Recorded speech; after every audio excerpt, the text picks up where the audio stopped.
Hey, this is Group 4, and we are here to presenting you the Canada and the climate change. There are three main topics we are gonna talk about. The first one is some basic ideas about Canada. Second is about the international involvement, and finally we will also talk about some recommendation to the Canada. Here, I'm going to talk about some vulnerability and some opportunities for the Canada. The first one is the ecological aspect. The effect of the climate change are catastrophic for the three species in the central and the northern part of Canada. There will be extreme weather events, and also the sea level will be rise, which is pretty caused bad effects to the coastal area. For the political aspect, that we think migration can be a very important threats because that migration will be a coping mechanism and an adaptation strategy to the survival strategy for those who move. So there will be mass migration in particular, and also have some significant environmental repercussions for area of origin, area of destination, and migratory routes in between, and contribute to further environmental degradation.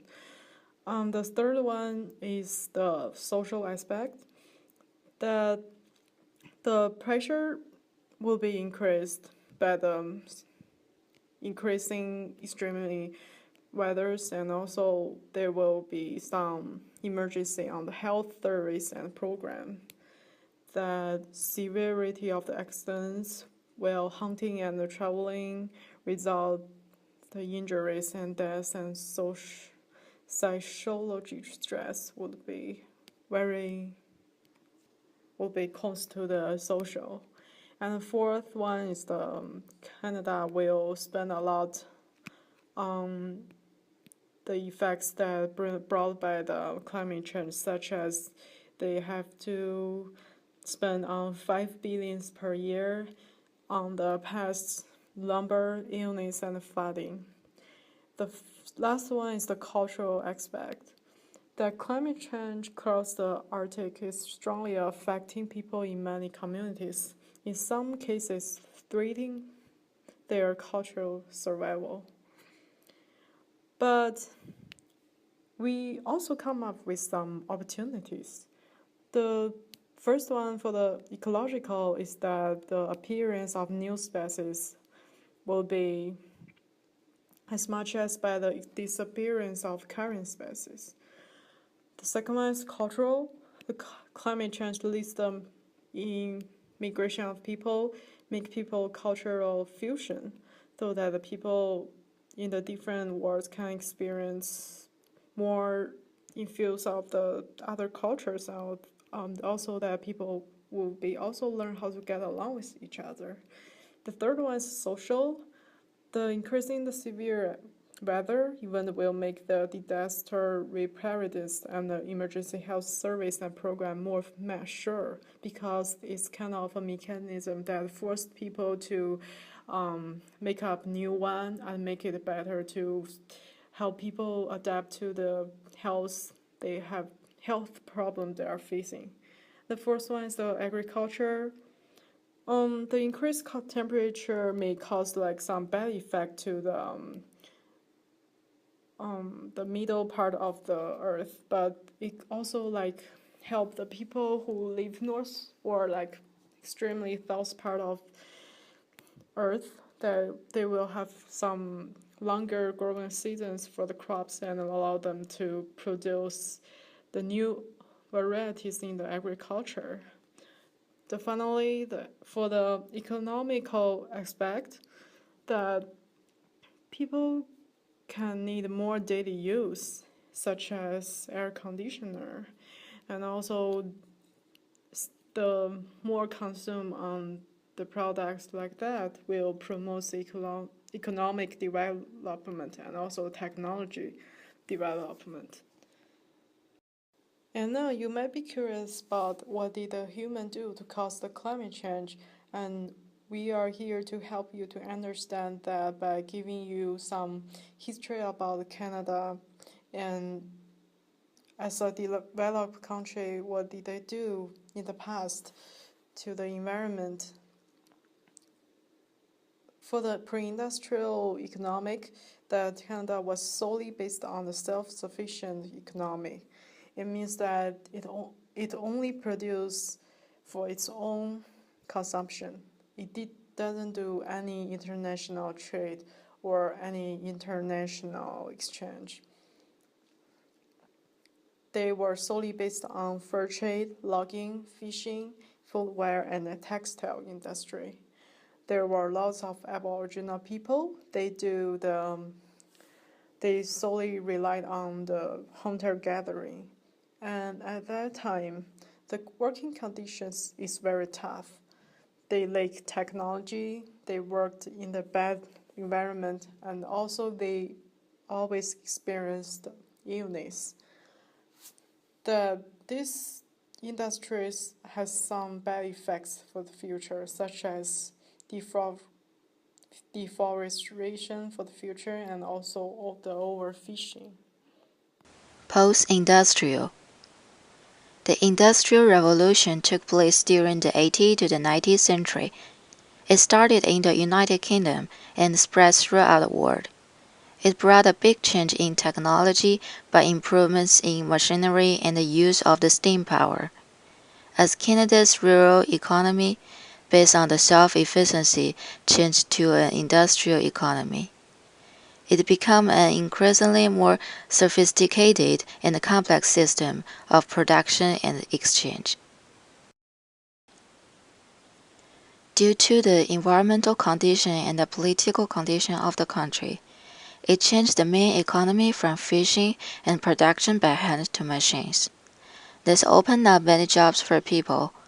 Human labor was changed because of the new technology. Transportation was improved. It changed the family and social structure. There was a growth in the income level, and the living standard of ordinary people improved dramatically. It was really a turning point in the history, and almost every aspect of daily life was improved. Same as in other Western countries, the development of a free market economy that accompanied the industrialization of Canada from the middle of the 19th century. Many works lost the essential value and became the way to earn a living, a commodity to buy and sell like other goods. The evolution of society progressively eliminated the direct relationship between the productive effort of individuals and the consumption of goods and services. Anthropogenic contributions. There are three large aspects of anthropogenic contributions after industrial revolutions. The first one is invention of steam machine. They will do more coal and fossil used during this time. The second one is the land use changes. The two main aspects are gas exploration and extraction and agriculture. The third one is forest exploitation. They will mainly cut for the dwelling and export, also the need for building and others. History of fossil burning. Until the 1950s, when the oil and gas squeezed coal out of many markets, coal was the primary source for home heating, industrial energy, and transportation. Coal now supplies only 11% of Canada's energy and is used mostly in coal-fired power plants. Oil replaced coal as Canada's most important fuel after World War II. Since the 1970s, natural gas has gained importance. Also, because of the price increasing of the 70s, natural gas has been treated as the waste product of oil wells and simply burned off. There are alternatives to fossil fuel, and there is associated petrochemicals that are more earth-friendly and that still allow for jobs and economic activity. Also, since fossil fuels are finite resource, it makes the strategic sense to prepare for a world where they are no longer available. History of colonialism. The history of colonialism in Canada has 5 major time periods.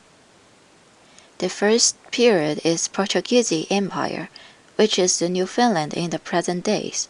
It started since the 1501 to 1533. The second period is controlled by France until 1712. Then the Kingdom of Great Britain acquired Canada in 1730.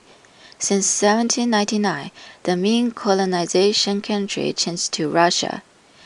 Because more settlers came to North America, they started to cutting trees and mining to support their trade. Deforestation and degradation. The history of deforestation in Canada can be divided into 3 main periods. Period 1 lasted from the arrival of the first European until the first quarter of the 18th century. It was characterized by subsistence farming. Period 2 more specialized agriculture followed, which also saw the beginning of logging for timber as a major industry. Period 3 land use pattern stabilized when forest resources exploitation became more pragmatic. Period 3 land use patterns stabilized when forest resources exploitation became more predictable. Forest degradation.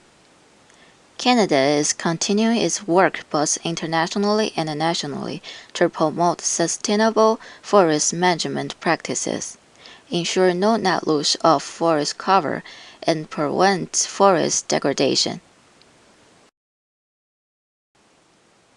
How much of an impact do its forestry practices have on its carbon footprint? Certified farms maintain healthy soil and decrease their energy, water, and chemical use. Reduce impact logging techniques designed to minimize disturbance to forest landscape and maximize carbon storage. Also reduce carbon footprint by implementing a variety of sustainable practices. Canada in United Nations Framework Convention on Climate Change. Canada in United Nations Framework Convention on Climate Change. 1992 open for signature but is non-binding treaty but provide the frame of negotiating specific international treaties called protocols that may set binding limits on greenhouse gases. In 1995, they meet annually to discuss how to achieve the aim and assess the process in dealing with the climate change. In 1997, at the first conference of the parties decided that the aim of Annex I parties doubling their emissions at 1990s level by the year 2000 was not adequate, and further discussions at later conferences led to Tokyo Protocol. The Tokyo Protocol sets emissions targets for developed countries which are binding under international law. Major movements. COPs hosted. COPs is the governing body of the convention and advances implementation of the convention through the discussions it takes at its periodic meetings. The Canada hosted the 11th Conference of the Parties to the UNFCCC in the Montreal. The announcement was made on the date that the Tokyo Protocol, the binding treaty created under the UNFCCC, came into force for Canada and all other countries that had ratified it. The conference therefore also acted as the first meeting of the party to the protocol. Major movements that the agreement Canada made. The Turco Protocol Agreement for Government of Canada in 2013. 2005 entered into force, target on reduce 17% GHG by 2020. Mandatory emission cut for large factories and power plants. The 250 million funds, a claim fund to purchase emission reduction credits from Canada and abroad partnership, fund to assist the province and the municipalities in making investment in infrastructure projects. Canada supports the Durban Platform for Enhanced Action and is committed to ensure negotiation process efficiently toward a single new international climate change agreement. The Durban Platform acknowledges that a future agreement must be applicable to all, and commitment under a post-2020 agreement must reflect current global realities and be represented in a way that efficiently captures the full range of countries' capabilities and responsibilities. Now and in the future, the global change of climate change requires all major emitters to take on real commitments. The solutions has taken leadership on the government of Canada. The solutions has taken leadership on the government of Canada. We will, together with other industrial countries, is providing fast start financial to help developing economies reduce emissions and adapt to climate change. The second one, participate in key international partnerships, such as the GMI since 2005, participating in the Asia Pacific Partner on the Clean Development and Claim from 2007 to 2011. Major movements. In 2011, Canada announced its escape from Kyoto Climate Treaty. Canada did commit to the treaty, but the agreement has been fraying. Participants at a United Nations conference in Durban, South Africa, renewed it on Sunday but could not agree on a new accord to replace it. The decision by Canada's Conservative Party government had long been expected. A Liberal Party government negotiated Canada's entry into the agreement, but the Conservative government has never been disguised its disdain for the treaty. Under the Kyoto Protocol's rules, Canada must formally give notice of its intention to withdraw by the end of this year or else face penalties after 2012. The extent of those penalties, as well as Canada's ability to readdress its ability to meet the treaty's emission reduction targets, is a matter of some debate. Other international programs. Reduce emission from deforestation and degradation, REDD. Canada views the UNFCCC process as the effective and inclusive way to achieve measurable and verifiable progress on climate change. The first one is continue to support the Durban Platform, and also establishment of a fair and comprehensive global climate change regime by 2015. Canada's participation in key international partnerships such as the Climate and Clean Air Coalition, CCAC, where Canada is one of the leading countries in a concerted action on short-lived climate pollutants, and the Major Economies Forum, MEF, on Energy and Climate, MEF, an initiative launched in March 2009 to bring together the world's 17 largest emitters to advance key issues under consideration in international climate change negotiations, and the Global Methane Initiative, GMI, a voluntary initiative that serves as an international framework to promote cost-effective methane recovery and use as a clean energy source. The REDD Plus Partnership, which serves as a platform to scale up actions and finance to reduce emissions from deforestation and forest degradation (REDD+) in developing countries.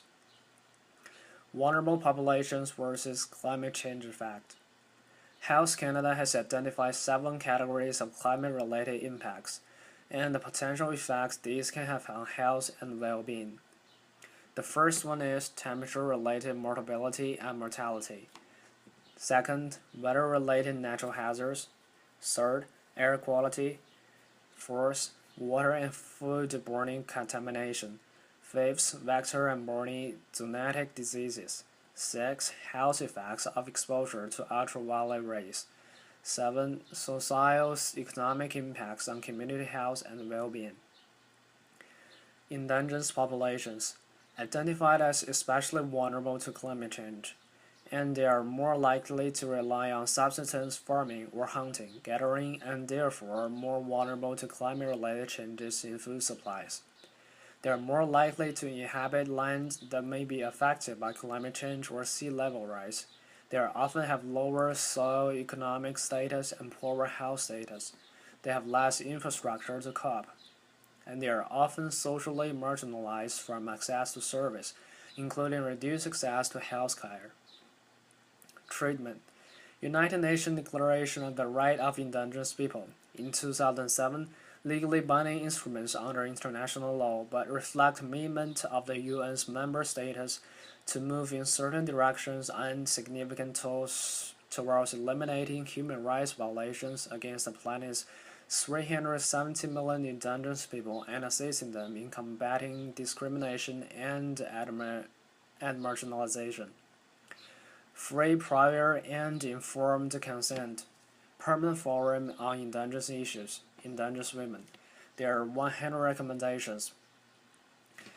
The rights of local communities and the UN Permanent Forum on Indigenous Issues. Indigenous women participate in great numbers, have their own causes, and have a strong voice. 100 recommendations directly referring to the situation of Indigenous women on education, culture, health, human rights, environment and development, conflict, and political participation. History of policies, action at home. The first one is reducing greenhouse gases. Canada are achieving success. From 2005 to 2012, Canadian GHG emissions have decreased by 5.1%, while the economy has grown by 10.6%. And in the transportation, we have reduced emission from passenger vehicles, light trucks, and heavy-duty vehicles. In the electricity areas, we are developing an even cleaner electricity grid. For the renewable energy, we have renewable fuels. As December 15, 2010, gasoline is required to contain an average of 5% renewable content. As a further step, they have implemented a 2% renewable fuel requirement for these diesel fuels. For other sectors, a focus on the oil and gas sector and other industrial emitters. For the government action, in November 2011, Canada announced a $148.8 million investment over 5 years, from 2011 to 2016, for the continued support of federal adaptation programs. The funding will allow the Government of Canada to provide credible, scientifically sound information to support adaptation planning and decision-making. For the international actions, we have Conference of Parties, Climate and Clean Air Coalition (CCAC), reduce short-lived climate pollutants, and also we have international support from the Global Methane Initiative (GMI) and Asia-Pacific Partnership on Clean Development and Climate. Recommendation for future. The first one is Aboriginal communities. Dramatic and continuous degradation of community infrastructure, diminution of traditional livelihoods, and catastrophic disruption to community access and energy capacity. The second one is city infrastructure. Climate change, vulnerability, and risk assignment, evaluating the stormwater runoff system, The third one is biodiversity, modeling climate change, creating habitat corridors in human-dominated area, and better management of exotic invasive species.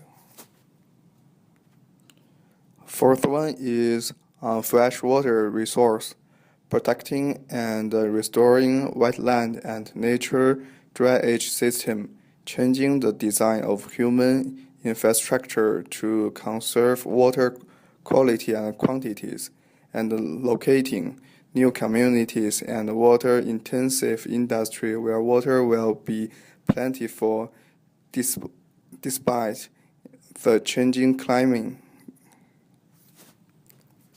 Last one is agriculture and insurance, providing agriculture relevant information on climate change, incorporating into planning decision and developing adaptation recommendations that are specific to different roles and situations within the industry, updating the national building code, incorporating those changes into new builds, and modification on current structures, and launching a public campaign to inform Canadians about improvement they can make their home to least risk. The next part is about cost and benefit. As you can see from the table, the labor fee will be the main cost from those recommendations. And each recommendation have at least one or two benefits. The benefit outweigh the cost.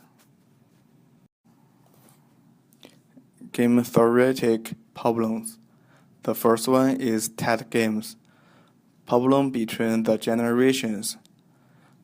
Infrastructure constructed by the early generations will benefit all.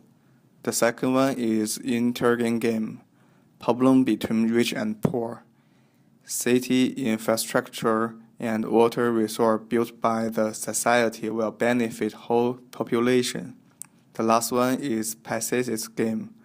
Problem between the allocation of the nature resource, special care to Aboriginal community, and the care of agriculture industry were equal to the allocation of nature resource. Theory of justice associated with our recommendation. Our recommendations for agriculture and insurance by providing agriculture-related information on climate change, incorporating it into planning decision and developing adaptation recommendation fit the most fundamental principle of justice. Equal should be treated equally and unequal unequally, and individuals should be treated the same unless they differ in ways that are relevant to the situation in which they are involved. In this case, Canada citizens have the right to share the same amount of agriculture relevant information provided by the government. The last part is effect to the vulnerable parties. Our recommendation for freshwater resource, which includes protecting and restoring wetland and nature drainage system, changing the design of human infrastructure to conserve water quality and quantity, will improve the life of indigenous people by protecting their living place.